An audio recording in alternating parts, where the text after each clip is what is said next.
You ready? Inshallah, we're going to start now.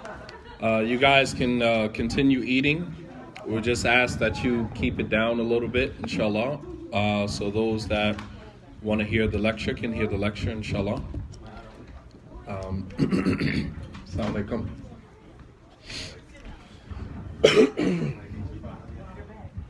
Nah, nobody beat me yet, man. Somebody come out of retirement. Come on out of retirement, man. We got chess here too. Nah, chess take too long, man. Quick is a quick beat, quick loss, man. Quick loss, in and out. Alhamdulillah Rabbil Alameen wa salatu wa salam ala ashrafil anbiya'i wal mursaleen wa ala alihi wa ashabihi ajma'in. So alhamdulillah, we're here at Al-Minhal Academy for our monthly family night. Alhamdulillah, welcome everybody, and alhamdulillah for everybody coming out. We have a nice crowd here tonight. MashaAllah, everyone is eating. Children are playing board games. I'm 3-0. I have no losses. I got up from the table voluntarily. Alhamdulillah. I mean, this is what it's about, man. This is what being a part of an Islamic community is about. It's about family. It's about children. It's about love. It's about cohesion, cooperation, right? And most importantly, our duty to Allah subhanahu wa ta'ala, which governs all of that. This is what being part of a community is about. I have not felt this type of energy being a part of an Islamic community in a while. I don't know if Islamic communities are in the habit of doing family nights, but I think that every masjid, every community should have a monthly family night. And this is not just about, coming out and listening to lectures. We're here to, enjoy our time with one another. As you can see, we pray janazas pretty much every week. Someone is dying, we're praying, a janazah prayer over someone. And Allah subhanahu wa ta'ala knows how much time we have left. Allah knows best how much time we have left. We have many of our elders who, at one time or another in their lives used to be able to go down on the ground and prostrate with their head, their forehead, and their nose on the ground. And today they have to prostrate sitting in a chair. And, obviously I don't want to, I don't want to sound, I don't want to go off the deep end, but, from praying, prostrating on the ground to praying in a chair, after praying in the chair, the only other place after that is we praying your janazah and burying you in your grave. You don't go from praying in a chair, sitting down in a chair to, you don't get those years back, man. It's over with. We want to make the best of what is left of our lives. So tonight's reminder, I don't want to call it a lecture because it's not a lecture. We're not here to be lectured. But just to kind of give some reminder, some hope, inshallah ta'ala, as we, want to make the best of our time together. Tonight I want to kind of talk a little bit about family life with the Prophet ﷺ and what that actually looked like for him. We're used to seeing or hearing examples of the Prophet ﷺ fighting jihad, giving dawah to the kuffar of Quraysh, and many of his, trials and challenges as a prophet and messenger. But we very seldom do we see family life with the Prophet ﷺ and how he interacted with his wives and his children. Unfortunately, because he was a man in polygyny, I can't just give you an example of just him and one wife, right? So his situation was a little more unique. So when we look at family life with the Prophet ﷺ, usually we're going to see examples of him interacting with, multiple wives, and how uncomfortable that may be for some people when they just hear the word polygyny. It was actually a very, healthy, a very happy family unit. Right? It was a very happy, very, cohesive family unit. And they had their challenges just like any family, whether in monogamy or polygyny. And that's not me advocating polygyny, although I do advocate it. Not me advocating it here right now at this moment. Just giving you a glimpse at his life with his family. Laughing and enjoying one's time, especially with family, is one of the greatest joys that a man can experience. Anyone in here married right now with children? Okay, pretty much all of you, right? Miskeen, except you. Inshallah, we're going to make sure you get there. We're going to make sure you get there. Wallah al-Azim, there's nothing more joyous. There's nothing that can bring more happy to a man, and those of you who are married with children can attest to this. There's nothing that is more joyous to the life of a man than to come home and be able to see your children, to sit on the couch and have your youngest snuggle underneath you, have your oldest, still in the home, still intact, not separated or disconnected from the family, even though as teenagers sometimes they tend to get a little disconnected. But to have all of your family underneath one roof and, there's a happy relationship, cohesive relationship between the husband and wife, there's nothing more happier than that. I can't think of a better place to be than to be married, to be in the institution of marriage. And with all of the talk about how ugly marriage is, how disheartening some of the marriages are, there's still the majority of our communities are filled with happy marriages. The examples that we cite of horrible situations, of not so good relationships, they are minorities. They are the minority. All right? The majority of the Muslim community is filled with happy, fun-loving, cohesive, families that love one another. That's the majority of our communities. Because if we said the majority of the marriages in the Muslim community are horrible, terrible, experiences, then that says a lot about us as a community. And I would never accept that. Everywhere that I go, I'm seeing men and children that are happy. And, that is an indication that the families and the households that they come from are happy. So laughing and enjoying one's time, especially with family, is one of the greatest joys that a man can experience in his life, especially a life that is filled with challenges and hardships like the one that we live in. Allah subhanahu wa ta'ala said, وَلَقَدْ خَلَقْنَا الْإِنسَانَ فِي كَبَدٍ, that we have created man in difficulty, in trial and challenges and difficulty. That's what this life represents. This life is about trial and tribulation. Right? As one of the Sahaba, he said, La raha fi dunya. There's no relaxation in this world. This world, you have moments, you have windows where everything is good. And I mean, even when those times are there, you're waiting for the other shoe to drop. You're like, everything is going good. I wonder how long this is going to last. And the thing about it is that we have to learn how to live in our moments. I don't know what's going to happen tomorrow. I don't know if I'm going to wake up tomorrow and feel exactly how I'm feeling right now. I don't know. But what I do know is right now, at this very moment, I'm happy. And sometimes we have to just take our lives one moment at a time. We make plans and preparations to be this great person, to achieve this great thing. And while we're looking forward to that, we don't consider all of the mishaps and the trials and the challenges that happen along the way. That by the time you actually do reach your goal, you got it, but you're miserable. We never leave room for that. Yeah, you're going to graduate from college. Yeah, you're going to get a good job. But are you going to be happy? Yeah, you're going to get married. Yeah, you're going to have children. But are you going to be happy while you have those things? And we have to learn how to live in our moment, day to day. The Prophet ﷺ, he said that whoever wakes up, men asbaha, that whoever wakes up and finds that all of his family are safe, finds afiyan fi jasadihi, finds that his health is good, walahu qutu yawmihi, and he has his sustenance for today, فَكَأَنَّهُ حِيزَةً لَهُ الْدُنْيَا. It's as if he has been given the whole world and everything in it. I mean, simple pleasures. Simple pleasures.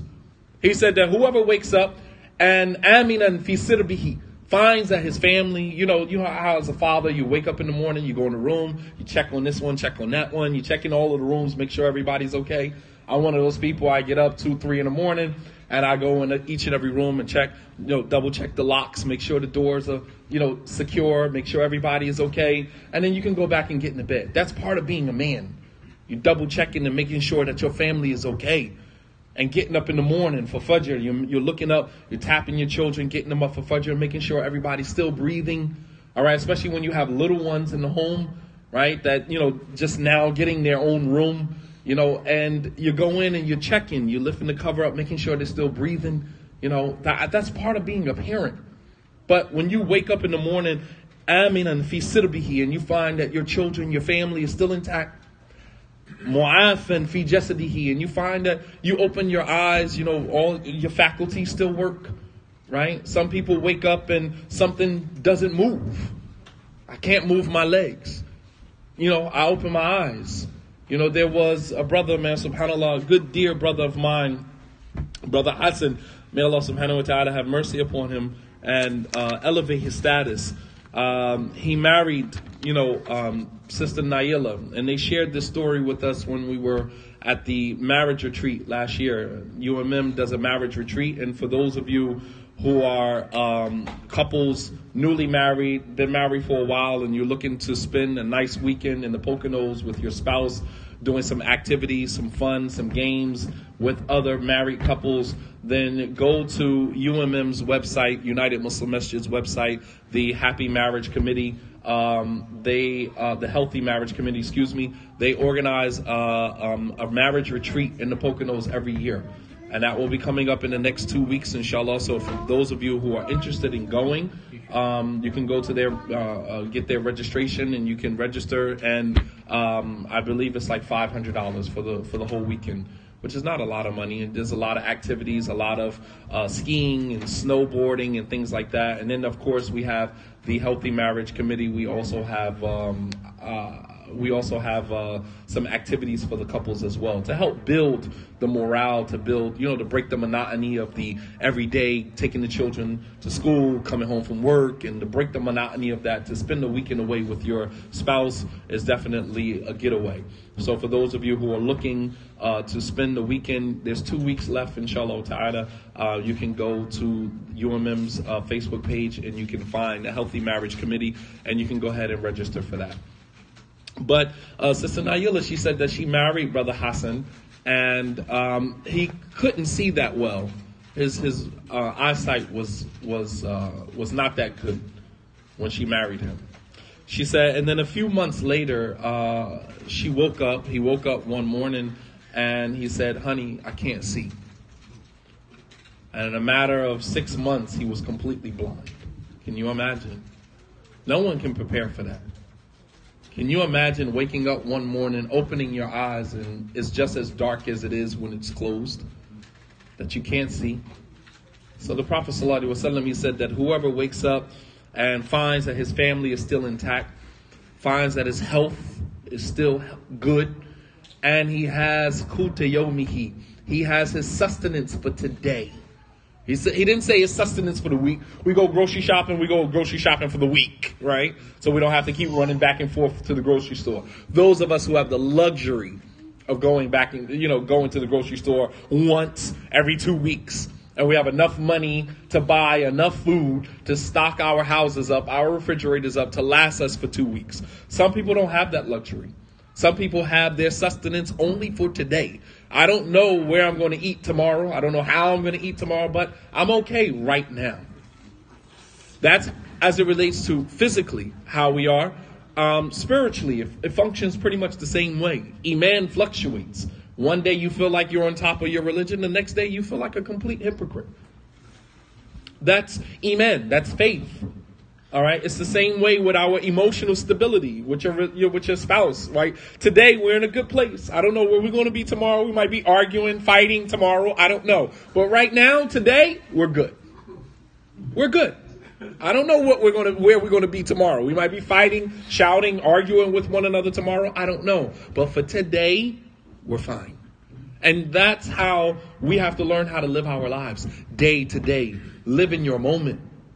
He said that he wakes up, finds his children still intact, children healthy, alive, well, finds that his body is intact, and walahu qutu yawmihi, and he has his food, his sustenance for today. فَكَأَنَّهُ حِيزَتْ لَهُ الدُّنْيَا, is as if he has been given the world and everything in it. I mean, when you look at that comparison, many of us don't feel like we have the world and everything in it until we've conquered it. Until some people, they could have everything. Man, if I had your hands, I would cut mine off. Have the whole world and everything in it, and we're still not satisfied. All right, so we have to learn how to take our day and live in our moment. The Prophet ﷺ, with all of his responsibilities as a prophet, as a companion, as a father, as a devout worshiper, as a husband to multiple wives, etc., with all of that, it's got to be logical to believe that he has seen his share of situations wherein he laughed, he cried, he felt disheartened, he felt disappointed, he felt happy. All right, he's seen his share of situations. And with all of this, he still found room to enjoy the moments of happiness in his life. So for the next maybe 10, 15 minutes, I just want to take an opportunity to just kind of show another side to the Prophet ﷺ, that with all of the things that was going on in his life, he still found an opportunity. He still found room to smile because it's not that bad. And these are things that you find, like when you see people today, their faces just look beat up, like the world is just, they're carrying the weight of the world on their shoulders. And we have to learn through all of this to learn how to just smile and shake it off, man. Because this is the way that it's supposed to be. I think that we have unrealistic expectations of life. We think that we're supposed to be happy all the time. Things are supposed to be going right all the time. We leave very little room for life trials and, mishaps and mistakes. We leave very little room for that. And then when these things happen, we find ourselves crumbling under the weight of normal life mishaps. And we have to learn how to smile through all of it. All right? Ubaydullah ibn Mughira, he said, مَا رَأَيْتُ أَحَدٍ أَكْثَرَ تَبَسُّمًا مِنْ رَسُولِ اللَّهِ صَلَى اللَّهُ عَلَيْهِ وَسَلَّمَ. He said, I never saw anyone smile more than the Messenger of Allah sallallahu alaihi wasallam. I never saw anyone smile more than him. With all of what was on his shoulders, he said, I never saw anyone smile more than the Messenger of Allah sallallahu alaihi wasallam. Never saw anyone smile more than him. And this was also common with many of his companions who, although confronted with the same roller coaster of emotions living in that time, they still found, space wherein they could laugh, and it didn't conflict with their faith. Sometimes when we see people smiling or in a good mood, we're like, well, what you happy about? I mean, why do I need a reason to be happy?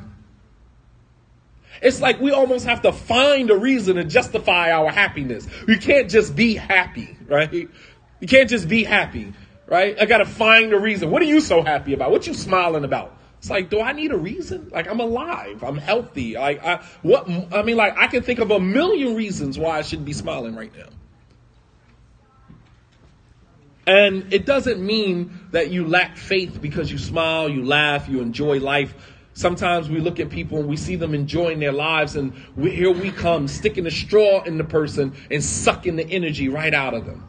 Why are you laughing? What you so happy about? As if, you need their permission to be happy, You don't need anybody's permission to be happy. Don't let anybody take that away from you. That's a God-given right that Allah has given to every single one of us. And when you find your happiness, you don't owe anybody any excuses for that. Because if you took the journey that I took, then you would understand why I'm smiling. If you walked in my shoes or walked a mile in my shoes, you would understand. All right, you don't owe anybody any explanation or anybody an excuse for being happy. And it doesn't mean that you lack faith.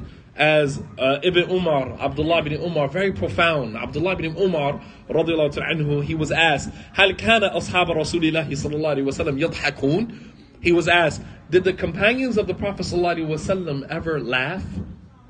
Did the companions of the Prophet sallallahu alaihi wasallam laugh? And Abdullah ibn Umar said, Na'am. He said, yes. وَالْإِيمَانُ فِي قُلُوبِهِمْ أَعْظَمْ مِنَ الْجَبَلِ. He said, yes, they used to laugh. He said, but faith in their heart was as solid as a mountain.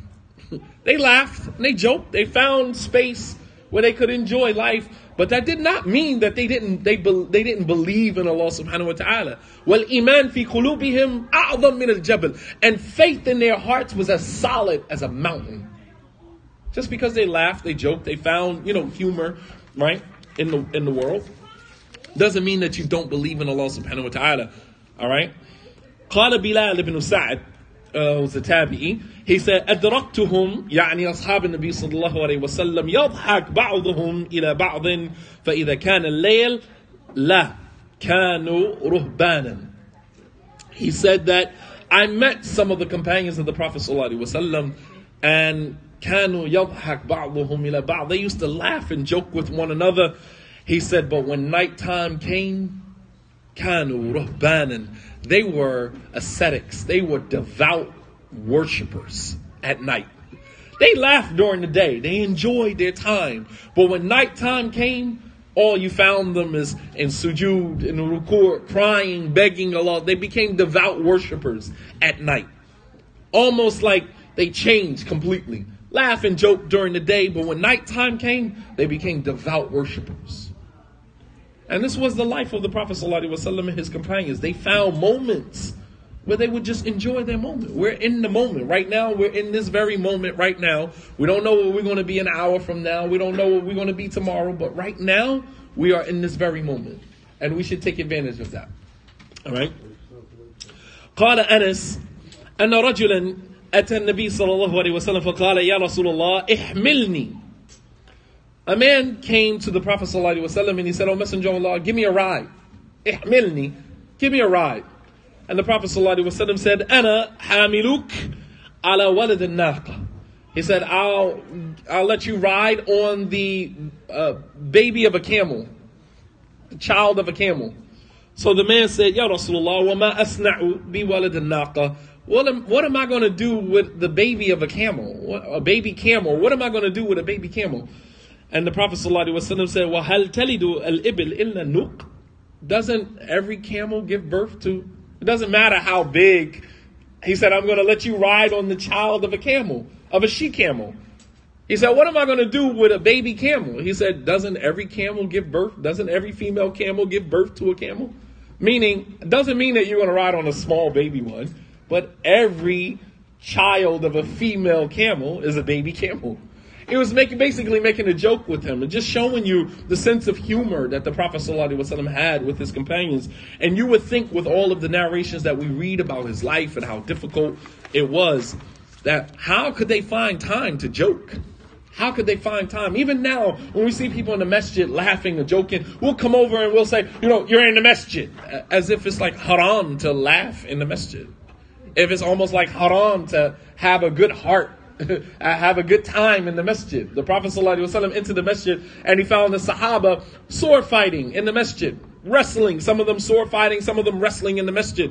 And Abu Umar radiallahu anhu went over and was like, stop, you guys are in the masjid, what are you doing? And the Prophet ﷺ said, Da'ahum yal'abun حتى يعلم اليهود والنصارى أن في ديننا فصحى. He said, no, let them play. Let them play. Don't stop them. He says, so that Jews and Christians understand that we have leisure time in our religion. It's not all worship all the time. We have time for leisure. We have time for joking and playing. We have time for that. Even the Prophet ﷺ himself, he was joking with the older woman and he said, لا يدخل الجنة العجوز, that old women will not enter into paradise. So she started crying. He said, old women will not enter into paradise. She started crying.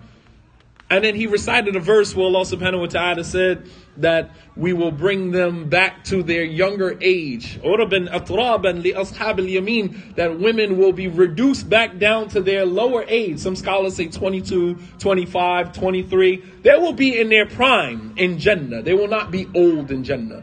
So when the Prophet said that to her, she started smiling because she realized that he was joking. What he meant when he said that old women will not enter into paradise, meaning Allah will bring them back down to a young age and restore their virginity back to them before he lets them enter into paradise. I mean, if a person is old in paradise, would it actually be paradise? You're going to be on a cane, liver bad, you got a bad knees, right? And you're in Jannah. How are you going to enjoy paradise and you have all of these physical ailments? No, Allah is going to return you back to your prime. So think about all of the time as we get older, we're always remembering, how I was when I was 20, how I was when I was 30. We're always thinking about those times. But Allah will give you that back, Yawm al-Qiyamah. Another example of the Prophet ﷺ with his family, one day Aisha said that we were traveling on our way to go fight a battle. We were on our way to go fight a ghazwa, go fight a battle. Now here, they don't know if they're going to return home or not. And the Prophet ﷺ told the army to move up, go up and go ahead. And he walked over to Aisha. They used to be, and the women used to ride in what's called a hodaj. And this was like the small box or compartment that sat on top of the camel. All right. And he opened the door and he told Aisha, get out. And as the army began to move forward, the Prophet ﷺ told Aisha, let's race. Here it is. They're on their way to go fight a battle. And he still finds the time. This is what I'm talking about, living your moment. You don't know if I'm going to return home. I don't know if I'm going to die. I don't know what's going to happen. But I'm in my moment, right? I'm in my moment right now, right? A lot of times, brothers and sisters, sometimes in our lives, we live our lives to such a, to the T, right? And to such detail that we don't have any wiggle room to deviate. So a husband might be sporadic, spontaneity, right? Right? Spontaneity. Whatever. You know what I'm trying to say. Right? Right? To be spontaneous. Right? And say, hey, I'm going to rent a room we're going to go stay at a hotel or whatever the case. We don't need a hotel. We got a house. Why are we going to rent a hotel? Whatever the case may be. It's just like, why do you shoot everything? We're in a moment. I'm happy. We have a few extra dollars. Why are you dampering what we're trying to do? Like, let's live in our moment. And for some people, that's scary because they live a very rigid lifestyle, right? They live a very rigid lifestyle. We're on a budget. We can't afford it. You can't afford a lot of things, but we still make it happen. We still manage. Tomorrow, if I died tomorrow and you had to use that same money for my janazah, right? The same money that I was going to use to go rent a hotel for us to spend the weekend, and I die tomorrow, you're going to have to come up with 3 times that much as more than that to pay for my janazah. So why we say we can't afford that, right? When in fact we can. We can. You can never put a price tag on happiness. And for some people, they may say, well, renting a hotel, that doesn't actually make me happy. Breaking the monotony, of your marriage, breaking the monotony of everyday life, that is what creates happiness. When you follow this rigid code of living, getting up, doing the same thing every day, you become a robot. You become a machine. You don't even know how to live anymore. And that's the machine that we are living in right now, this matrix that we're living in right now in this society that we live in. As I said last night, you go to other countries and you see how easy their lives are. People get up whenever they want to get up. People take naps during the afternoon. Think about it. When we come home, we crash. I'm one of those people, when I close my eyes, I don't open them until it's time for Fajr. I don't roll, toss, turn, get up in the middle of the night tweeting, why am I still up at 2 a.m.? That's not me. When I close my eyes, I'm done. I do not get up until it's light outside. You crash because your body is not being able to, just enjoy the life that Allah subhanahu wa ta'ala gave it. I mean, something as simple as walking barefoot. Do you know the benefits of walking barefoot, allowing your skin to touch the bare earth? This is from what Allah created us from. مِنْهَا خَلَقْنَاكُمْ وَفِيهَا نُعِيدُكُمْ وَمِنْهَا نُخْرِجُكُمْ تَارَةً أُخْرَى. That from the earth we created you, to the earth you will return, and from the earth we will bring you forth again. In 3 of these different instances, Allah mentions our connection to the earth. From the earth you came. He created Adam from dirt. To the earth you will return. When we die, our soul goes to the next dimension, while our bones and our bodies return to the essence of where it came from. وَمِنْهَا نُخْرِجُكُمْ تَارَةً أُخْرَى. And we will extract you from the earth another time, meaning when Allah subhanahu wa ta'ala causes everything to die and causes the earth to spill whatever is inside of it, to spit it up, and so Allah will bring everyone back to life again. This is the earth. This is our essence. And there are literally, when you talk about holistic, medicine and therapy, walking barefoot on the earth, right? We talk about the Prophet ﷺ. These were nomads who used to walk the earth barefoot. Even now, a lot of the Bedouins, the Bedu yamshi bidun shib bidun ayyi na'al wala shay. Even now, you'll find the Bedouins. You go to Saudi Arabia, you go to anywhere, you'll find Bedouins. They walk the earth barefoot. Barefoot. They play soccer barefoot. Literally. And while we look at that and we say, wow, this is really third world behavior. In fact, it's not third world behavior. These are people who are in tune with the earth. While we pride ourselves on being so, the modernity of our lives and, the technologically advanced in our lives, when in fact we might actually be behind the 8 ball and not in front of it. Look at how far behind we're. Look at how miserable our lives are. And you go and see people from other countries and we look at how poor they are. They're happy. They're happy. You go to other countries and you go and visit them. They come and they let you sit down on the floor and they serve you chicken and they serve you fruit and they serve you tea, green tea, and then Shay Ahmar, Shay Akhdar. They serve you green tea and red tea. And you're like, okay, enough with the tea, because you don't realize that each tea has a certain benefit in it. Green tea, it helps you to digest your food. So the Arabs, they'll serve you food and then they'll give you green tea. But before you start eating, they'll give you red tea. They'll give you dates. Do you know how many benefits is in dates? And how many American Muslim homes are empty and have no dates inside of them? The Prophet ﷺ said, any home that does not have dates in it is a home that is unsuccessful. Until Ramadan, right? Ramadan, everybody runs out, get the ajwa dates, right? But do you understand that dates have sugar? Dates have, so many benefits in dates, man. Potassium, you name it, all of these things. And these are things that we take for granted.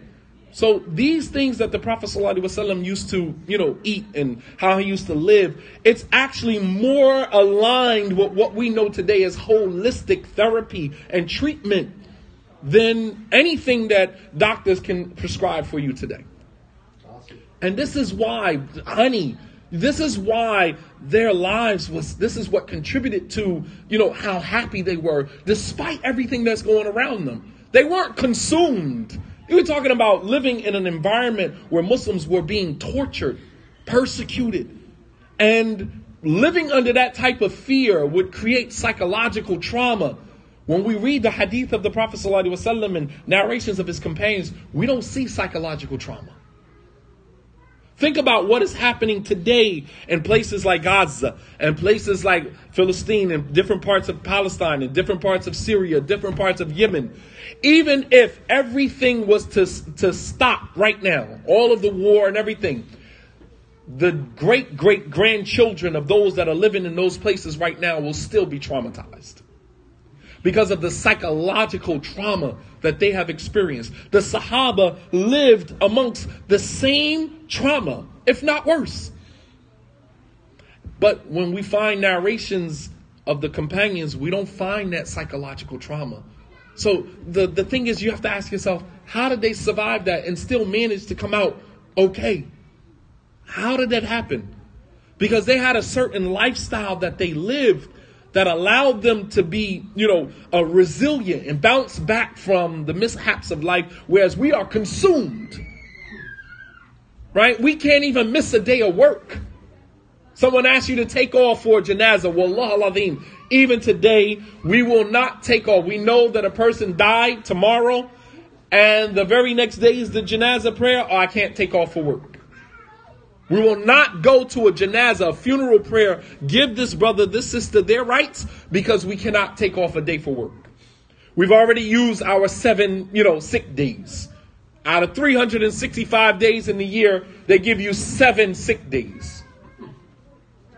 MashaAllah. That's basically 2 days every 100. Every 100 days, you get 2 days off. MashaAllah. That's if we did the math. 2 days every 100. MashaAllah. That you can call off sick. I mean, how do you expect people living in this type of environment to be healthy, to be happy, to enjoy life? How do you expect Muslims living in this type of environment to enjoy their religion? So the Prophet ﷺ raced with Aisha. And, of course, being the man, he let her win. Right? He let her win. She was younger, didn't have as much weight on her. And he raced with her and let her win. And it's, for some of us as men, we have yet to learn this or understand because we're so competitive. We'll play our wives in a game and we still got to beat them, right? I was at Chuck E. Cheese the other day and my wife, we were playing the basketball game. And I'm like, yeah, I'm beating you. It's not, the thought of the hadith of the Prophet letting his wife win never even crossed my mind. Never even crossed my mind, just like checkers, right? You become so engrossed in your competitiveness, right? Like, no, I'm going to beat you. Then it's like, it's over. It's like, in your face, I beat you, right? It's like, well, what happened to the hadith of the Prophet? Didn't he let his wife win the race? Like, we lose sight of that. And then he raced with her. Aisha said years later, we raced again. She said, I was a little heavier. I had put on a little more weight. I was a little older, and we raced again. And the Prophet ﷺ beat me. And he said, "Hadihi litilk." He said, "I beat you this time for the last time that you beat me." Just showing you the life of the Prophet ﷺ, his family life. It wasn't as strict and as rigid as we make it to be. There was times of happiness, and we have to find our niche. We have to find our moment of happiness. The last example I'm going to give was mentioned by Abu Ya'la on the authority of Aisha radiallahu ta'ala anha. She said, أتيت رسول الله صلى الله عليه وسلم بخزيرة يعني حساء طبختها له. Aisha said, I went to bring the Prophet sallallahu alaihi wasallam some soup that I made for him. All right? And فقلت لسودة والنبي صلى الله عليه وسلم بيني وبينها فقلت لها كلي. She said that I went to the Prophet ﷺ. He was with Sauda, his other wife. This is an older woman, right? Probably the eldest wife that he had. And he married her right after Khadija died, right? He married Sauda bintu Zam'a. And then right after Sauda, he married Aisha radiallahu ta'ala anha. And it was only Sauda and Aisha for the longest stretch of time. There was only those two wives. And then afterwards, when he migrated to Medina, he ended up marrying Umar's daughter Hafsa. And then he married his cousin Zainab. And then he married Juwayriya. And then, of course, down the line. But for a long time, he actually migrated with Sauda and Aisha. He actually migrated with them. Those two. So there was a special connection that he had with Sauda and Aisha than he had with the rest of his wives.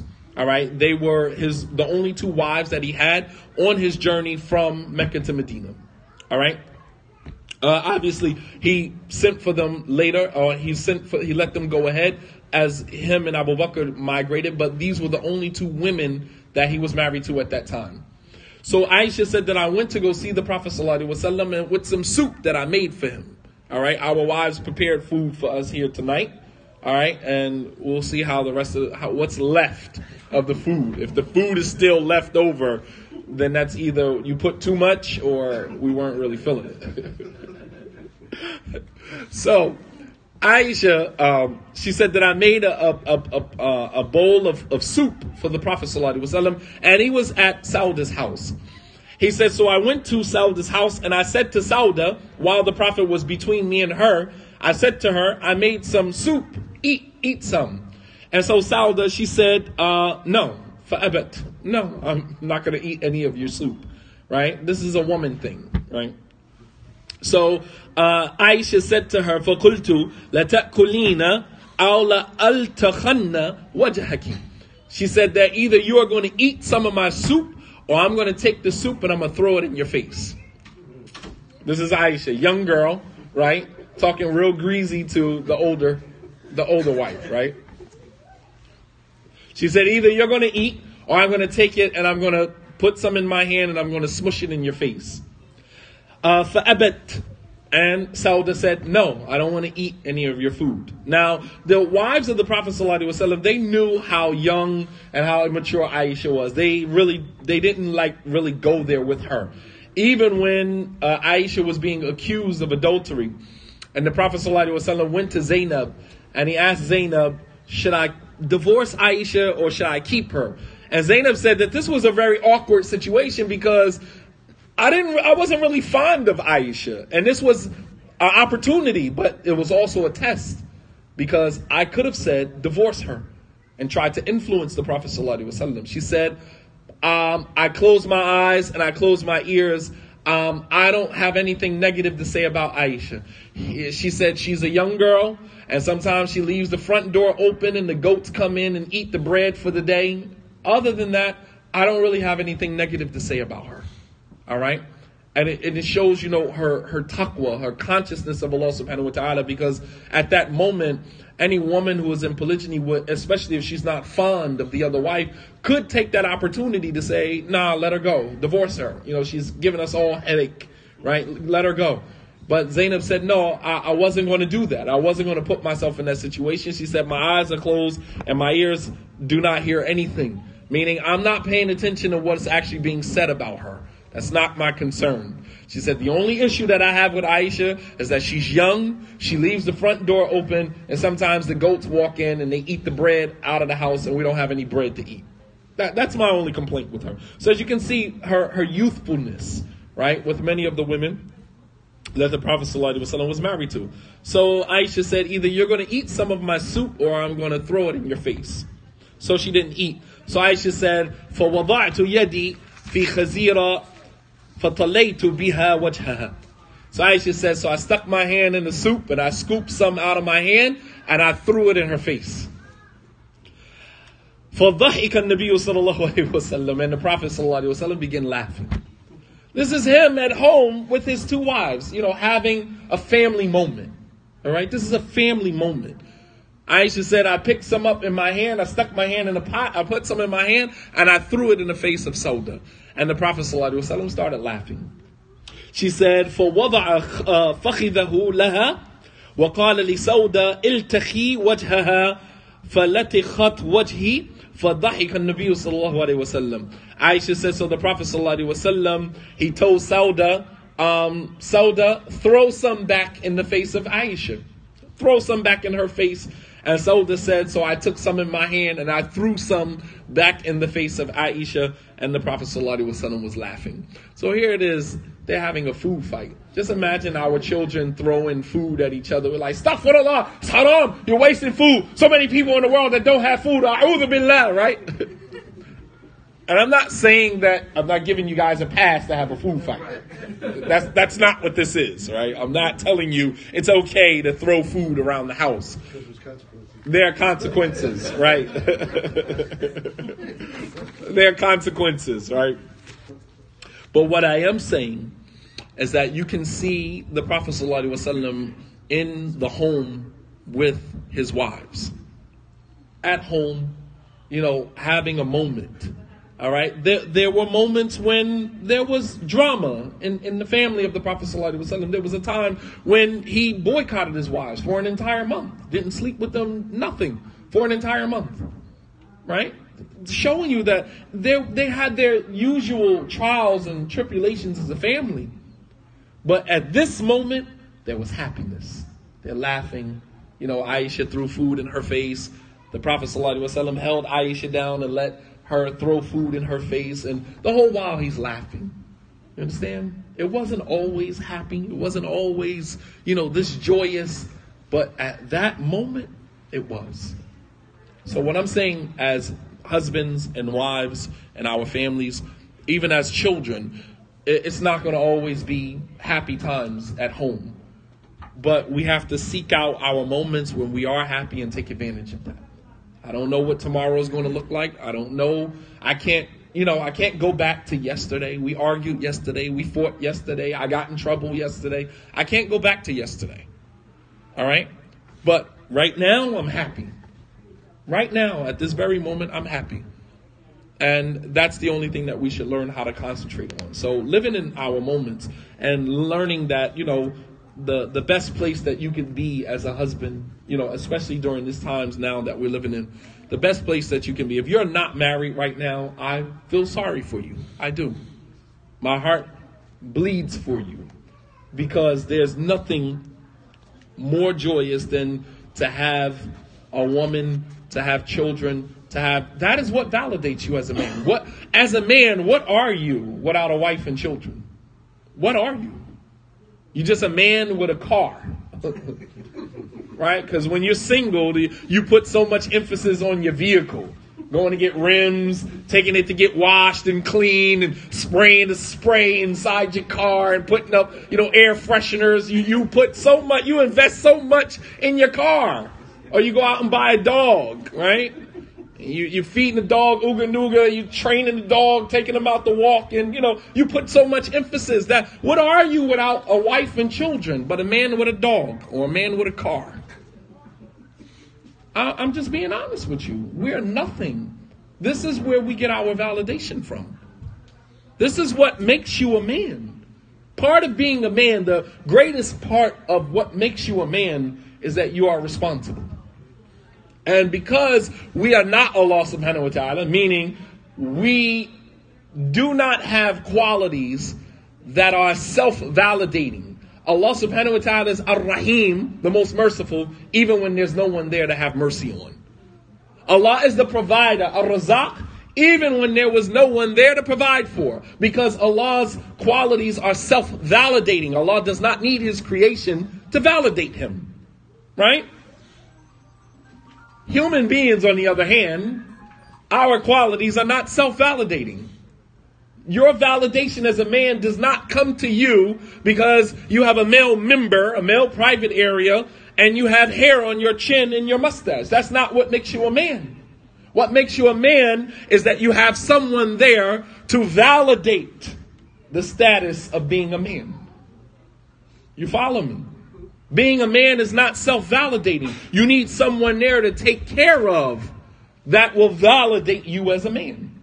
Children, wives, these are the things that validate us. So what is a man without a wife and children, right? Except a man with a car and a house. MashaAllah, you got a nice apartment. It's a bachelor pad because you have nobody to share it with. MashaAllah, you have a nice car, you have a nice job, but you have no one to share it with. So you're still irresponsible. You're still selfish, right? You're still egotistical. You're still driven by ego and testosterone, right? When you go into the institution of marriage, all of that begins to fade away. You're not driven by ego anymore. You're driven by compassion. You're not driven by being self-centered anymore because your life now revolves around the people that mean the most to you. You're nothing without them. And although when we get in arguments with our spouses, we like, I'm going to divorce you, I can do bad by myself or whatever. No, you can do bad by yourself. Because a man loses more years of his life single as a person that smokes 2 packs of cigarettes a day. Did you know that? A single man loses more years of his life similar to a man who smokes 2 packs of cigarettes a day. Who's going to be there to cook for you? Who's going to be there to make all your dentist appointments for you? Who's going to be there to make your doctor's appointments for you? Who's going to be there to tell you not to wear that red tie with a yellow jacket? Who's going to tell you that that belt does not go with those shoes? Like, who's going to be there to tell you that? Who's going to be there to help you through those things? Who's going to be there to get you up in the morning for Fajr? My wife is my alarm clock because I don't respond to a regular alarm clock. My body doesn't work like that. It's not the way my body is set up. She is my alarm clock. You understand? So, I mean, when you think about these things, so, I mean, there's nothing better than, being married, being in the institution of marriage. And I think it's important that, we make marriage look cool again. All right? As Donald Trump said, making America great again, making marriage cool again. Because there was a time when men used to look forward to getting married. And now we're raising generations of children who are running away from marriage, not even looking 30 years old. He's not even thinking about marriage. That's a problem. That's a problem. You go back to how many of our grandparents were married at 13, 14 years old. 13, 14 years old. This is one of the greatest institutions to help you mature as a man.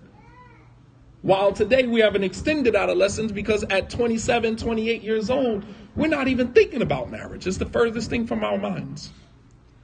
So this is what I wanted to present, and Allah subhanahu wa ta'ala knows best. Wa sallallahu ala nabiyyina Muhammad wa ala alihi wa sahbihi wa sallam taslima kathira wa akhiru da'wana an alhamdulillahi rabbil alameen. Thank you guys for coming out tonight. It's 9 o'clock now. I mean, we might as well stay. What else we got to do? Game is over. Pray Isha, inshallah. Pray Isha, inshallah. I don't know if there were any questions or comments about what was presented. None? Alhamdulillah. We'll stop you. Alhamdulillah. Alhamdulillah. All right, so this is our monthly family night. Alhamdulillah, we do this every month. We have one Saturday out of the month where we invite all of the families come out. And you guys that are online listening, you guys feel free to be a part of the community as well. Come out. Tomorrow morning we have our community meeting, which is at 11 a.m. from 11 to 1, inshallah. We will talk about, some of the directions that the community is going in. We have a fundraiser, inshallah, that we're organizing that's coming up to help us, raise funds for a bigger place as we've outgrown this place, inshallah. And we're hoping that, even if you can't come out, that you can at least make a donation, inshallah. And any of you guys that are online, that are in the South Jersey area, that are looking for a community to be a part of, then look to Al-Minha Academy, inshallah ta'ala.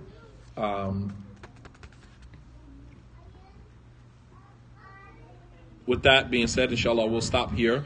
وصلى الله على نبينا محمد وعلى آله وصحبه وسلم تسليما كثيرا وآخر دعوانا أن الحمد لله رب العالمين. السلام عليكم ورحمة الله وبركاته.